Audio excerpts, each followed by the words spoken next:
This is a free video lesson by totally.co.uk for IGCSE First Language English, and today we're going to be having a look at the vocabulary questions, which are the first questions on question 2, questions A to C. Just a quick note that I am now doing one-on-one tutoring online. I'm also doing online group classes and an online masterclass, as well as more IGCSE English, both language and literature, and also IB English language and literature materials on my website, totally.co.uk.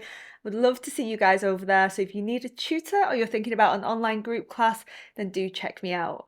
Beginning first of all then with some background information about your question 2 vocabulary questions. So these questions will appear on your paper 1 for IGCSE First Language English, and as I said, they are the short answer vocab questions at the start of your question 2.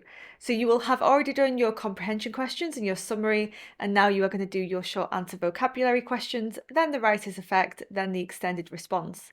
But notice that from here onwards, these questions are all about text C, whereas up here you had text A for your comprehension questions and text B for your summary task. So actually now Cambridge are starting to boil up the pressure towards a question 3. So these vocabulary questions are actually really good for starting to get your brain thinking about text C, thinking about the vocabulary before going on to the harder questions of the language analysis and the extended response.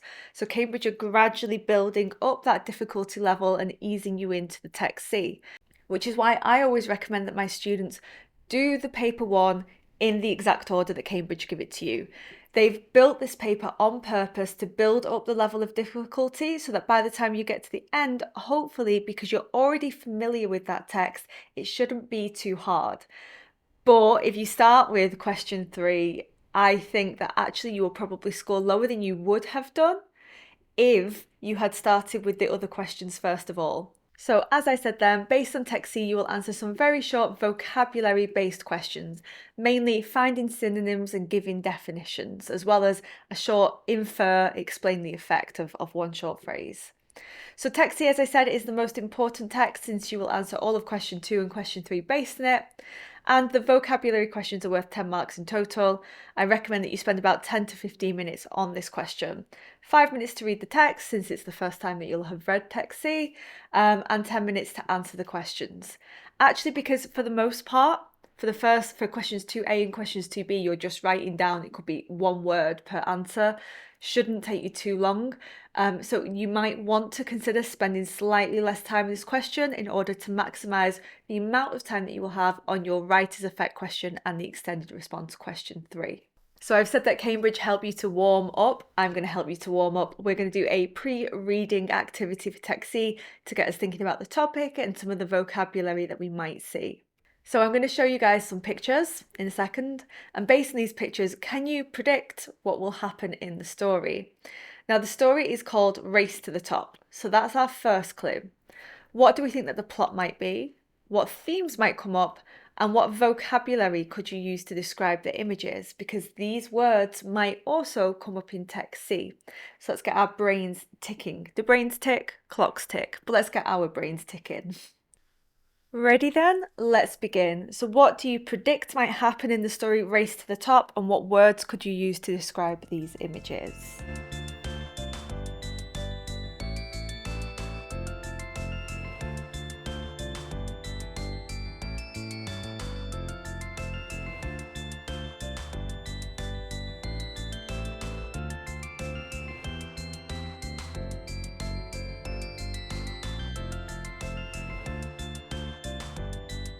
How do you think? Okay, let me give you some suggestions, and there's some words that you might have come up with. Working together, or collectivism, or unity, or harmony perhaps, but also rivalry, an enemy, a competitor. Obstacles, you can see here that he is going under some barbed wire. Giving aid because they are reaching out hands. Winning a medal, you can get a gold medal, a silver medal, a bronze medal, or maybe you'll be medalless, or maybe you'll get a participation medal, which I feel like is the most insulting sort of medal. Well done, you weren't good, but you were there. Reaching a summit is the top of a mountain or a hill, a peak, if you will. crossing the finish line when you end your race, or perhaps crossing the starting line when you begin your race. Injury, doctor, medical aid. Splashing mud. Can see quite a few pictures with mud or dirt in. Is that a hint for race to the top? Over here, once again, mud again, but this person seems to have slipped or fallen over. Their shoes are caked in mud. That's when your shoes are so completely covered. It's like you have frosted a cake with icing, but it's your trainers with mud. Fists clenched. That's when you tighten your hands. Perhaps you're angry, perhaps you're stressed. Reconciliation, shaking hands, making up, making friends, ending a rivalry. So what might happen in Race to the Top? Well, we might begin with some rivalries. Someone might win a medal. We're definitely guessing that there's going to be some mud. Perhaps someone might slip and cause an injury. Maybe the rivals might end up working together, giving aid and reconciling. Perhaps. So what's the topic then overall? The topic is Tough Mudder. Have any of you guys ever heard of Tough Mudder or done a Tough Mudder? I think it might just be a British thing, but I'm not sure. If they do have Tough Mudder in wherever you're from, please do let me know. So Tough Mudder, I will show you some pictures of it in a second, but basically it is an endurance event. A series of challenging obstacle courses designed to test the participants' physical and mental abilities. So essentially not just a regular race, but going through these obstacles in the mud. And the point is that you need to be not just physically fit, but also mentally fit, and able to overcome these new obstacles and figure out the best way to, I don't know, climb the mountain. I don't think there are mountains, climb the hill, whatever. So Tough Mudder, then here are some pictures from real Tough Mudders. You can see here we've got lots and lots of people climbing through hay bales, it looks like. Lots of mud, true to the name. The middle one here, you've got the person swinging over this obstacle course. Are they called monkey bars, I think? See below there that if you fall, you will land in the water. And once again, here we've got someone scaling through mud under some barbed wire. So definitely not an easy or necessarily very pleasant race. So slightly different to a marathon, not just running, but also overcoming all of these types of obstacles. Now we are going to read Text C, Race to the Top. Now don't forget that you can download this paper. The link is in the description if you are on YouTube or if you're on my course and it's just down beneath the video lesson. So we've got the text here, and if we scroll down, we can see the vocabulary questions here, question 2. So this is what they look like. And let's read. Text C, Race to the Top. Swiping bold stripes of face paint on my cheeks, I felt the adrenaline soaring through my body.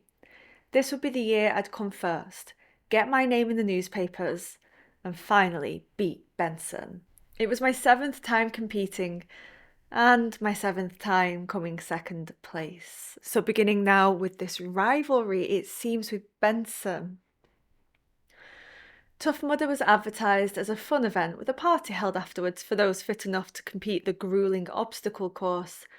But I didn't feel much in the party mood as I weighed up Benson, now stomping his way to the starting line. Benson's gaze met mine, an unspoken challenge that knocked away some of my certainty. He clenched his fists, set his jaw and smirked at me. It was a red flag to a bull. I'd spent the past year in intensive training, weightlifting, running and climbing. I would fling Benson from his throne without mercy and claim my gold medal as I did.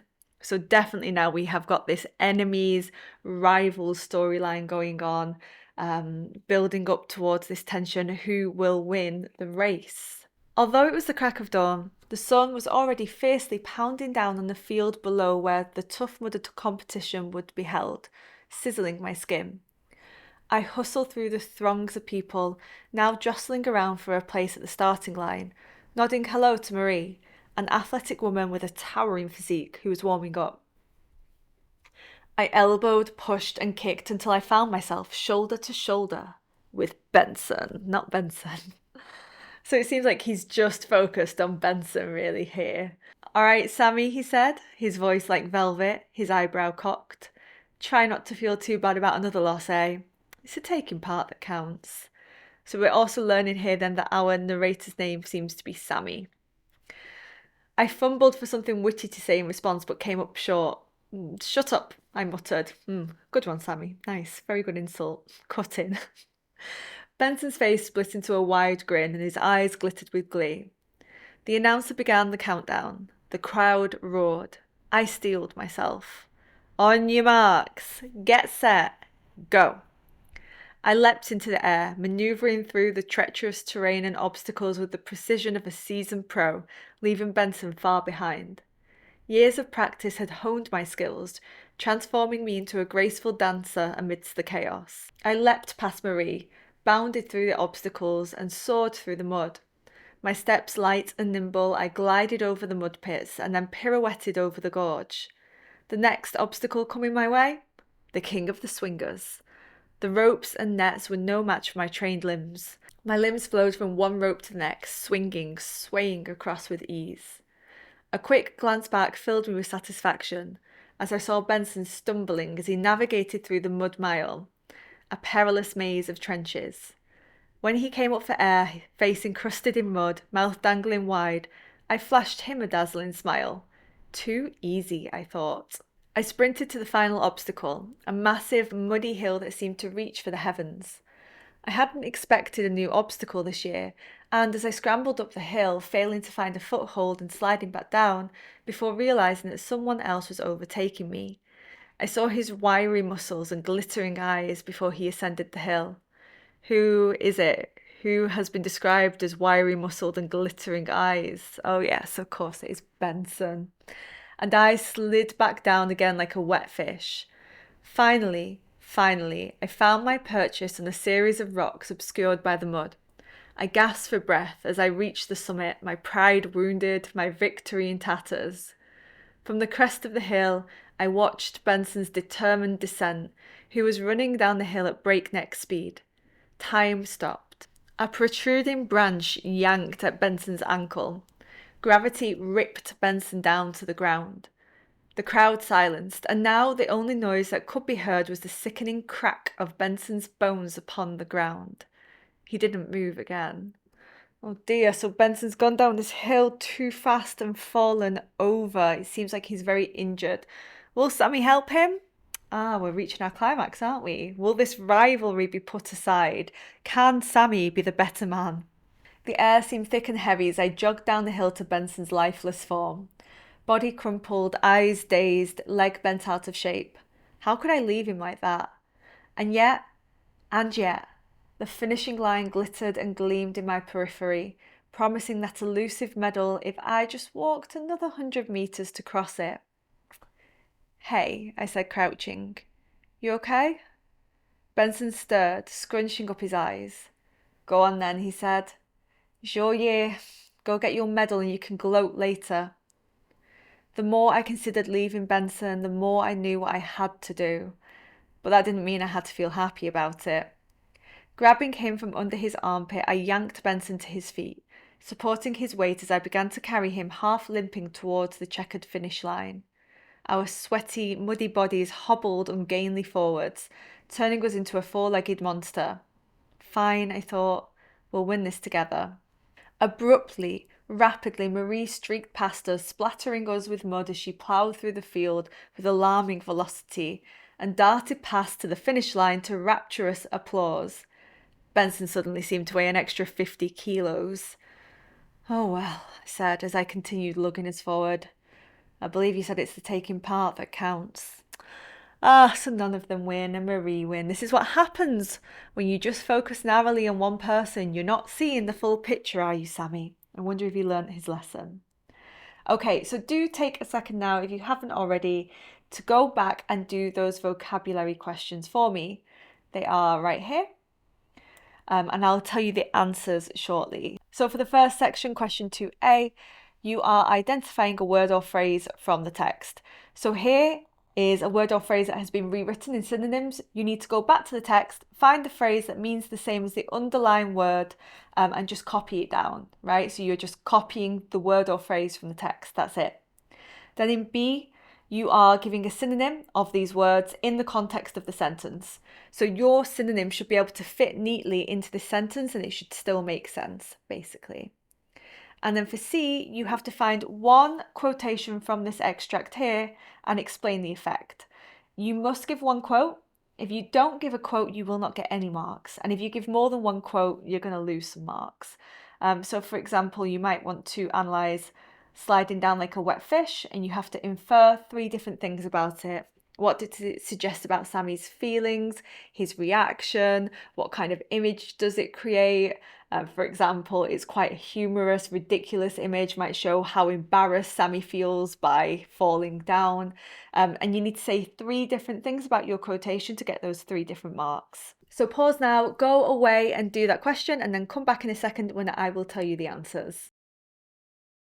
Right, let's mark. Have you got your red pens ready? So firstly then, question 2A, let me tell you the answers. So the phrase here is gripped his hands tightly. Remember, you need to copy down the word or phrase that means the same, and you're copying it from the text. The bit that you copy down must be exactly the same as what's underlined, and if you include anything excess, so anything extra, then that could make your answer wrong, even if you still get the right phrase, because you're copying down something that isn't the same as the underlined word, so you've not actually answered the question. So Cambridge will mark you down if you do that, so be very, very careful. So for gripped his hands tightly, the answer was clenched fists. And if you put he clenched his fist, then that's fine too. Face caked in dirt. I do know that the word caked does appear in the text, but don't write down caked. This is a past paper that I've made, okay, guys? Cambridge probably wouldn't do that. But the word that you were looking for was encrusted in mud. The reason why you can't have caked elsewhere is I think it's talking about their shoes, and here the quote is quite clearly about your face. So the face is encrusted in mud, so that's why. Jutting here, protruding. This is about the branch that is sticking out. For squeezing shut, scrunching up. You couldn't have just scrunching, you had to have up. So same, squeezing means something different to squeezing shut, right? Because this can squeeze, but squeezing shut is like this. And same, scrunching could be like this, but if you scrunch something up, that suggests completely. So you need to have scrunching up for the mark there. Now for question 2B, here you are giving synonyms of the text. So it must obviously be in your own words, and you mustn't reuse the word in your own definition. So for example, for jogged, you can't say jog slowly or something, because there you're reusing jog in your definition of jogged, right? So you can't do that. And do make sure that you are reading the word in context. It might have a slightly different meaning in the extract compared to elsewhere in the other world, right? So for example, periphery here is talking about the periphery of your eyesight. It gleamed in his periphery. But periphery in general could be like the outside of a building. So periphery in this text is referring to eyesight, but outside in the world, it might not only mean eyesight. So that's what I mean. You have to define it in terms of what it means in the exact sentence that Cambridge have given you. All right, let's get on with the answers. So synonym for jogged, you could have had slowly ran. I tried to think of like other synonyms for jogged and I really couldn't. Like people were suggested to me like things like ambled or walked or meandered, but that's not the same as a jogging. Also notice that jogged is in past tense, so your definition also has to be in past tense. So you can't have slowly running because it can't be, if we look at it in context, the air seemed thick and heavy as I slowly running down the hill, right? So it has to be the same tense. As I slowly ran down the hill has got the same meaning as I slowly running doesn't have the same meaning. So make sure you are mirroring, copying the same tense that Cambridge have given you. For periphery then, we spoke about this one, it's in terms of eyesight.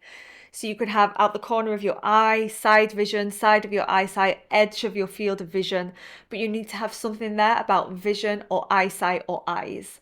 Otherwise you will not get the mark, and it's the side of your vision. So this is my periphery. Ever notice if you're doing something a little bit naughty in class, teacher's periphery is usually quite good, and I can see a slight movement right here, and I know that you're doing something.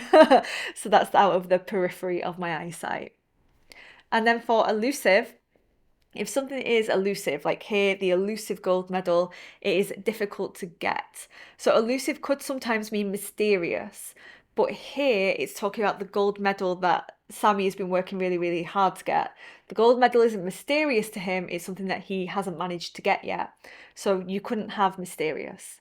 So hard to get, difficult to attain, hard to reach, challenging to get, evading, difficult to secure. So notice there are really two parts here. You need something about hard or difficult, and then something about getting, attaining, reaching. So the only one that you could really have that isn't two parts is evading, I suppose. And then finally for question 2C, this is the one that students most often have mistakes on. So it says here, use one example from the text below. Firstly, have a look at your answer. Did you find a quote? And did you have just one quote? So if you haven't got a quote, congratulations, you get 0 marks. It doesn't matter what you've said, doesn't matter how good it is. No quote equals no marks. Next, did you put more than one quote? If you did, then the examiner will only mark you for your best quotation, and all of the other things that you've written will just be crossed out and ignored. So you can only get marks for one quotation here. So you are explaining the effect of a short quotation, and you need to make sure that you say 3 different things about your quote. There is no need to analyse, you're just making separate inferences. What could you say about that quotation rather than saying, this word is a simile and it's got connotations of blah, blah, blah, and it's juxtaposing with Sammy's competence. Like, you don't need to do that. You just need to say it suggests this, this, and this. And just general Cambridge advice, right?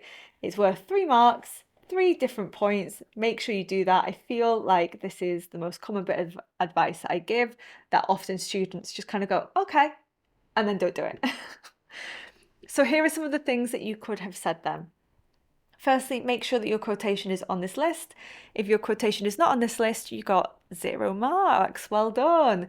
So you have to make sure that you go for juicy quotations, I say, from Cambridge. And by juicy, I mean there's a lot to say about it. If you were going to juice the quotation, you could squeeze out a lot of orange juice. I feel like that metaphor doesn't quite work, but yeah. So firstly, make sure your quote is on this mark scheme. Slid back down again like a wet fish is an image. Now, if you said something like suggests loss of control and coordination, you get 1 mark. Creates a sense of helplessness, 1 mark. Implies frustration, 1 mark. Implies a lack of progress, 1 mark. Comical or humorous image, 1 mark. Just as fish flop and fall, so does Sammy on the hill. So fish flop when they're out on land, and Sammy is also flipping and falling. So if you said any of those things, each of them is worth 1 mark, maximum of 3 marks. See what I mean? They're not necessarily analysing, they're just inferring things. Helplessness, frustration. Gasp for breath, that is another image you could have had. Exhaustion is 1 mark. Shows the amount of effort Sammy is putting in, 1 mark. Implies desperation and struggle, 1 mark. Struggling to get control, 1 mark. My pride deeply wounded. Sammy's self-esteem and confidence have been affected, so anything about self-esteem, confidence, a blow to his ego, suggests shame, suggests embarrassment, self-worth has been diminished, or that it is painful to him emotionally and physically. And my victory in tatters, it shows Sammy's triumph that he thought he was going to have has collapsed. He's no longer got any hope that he will win.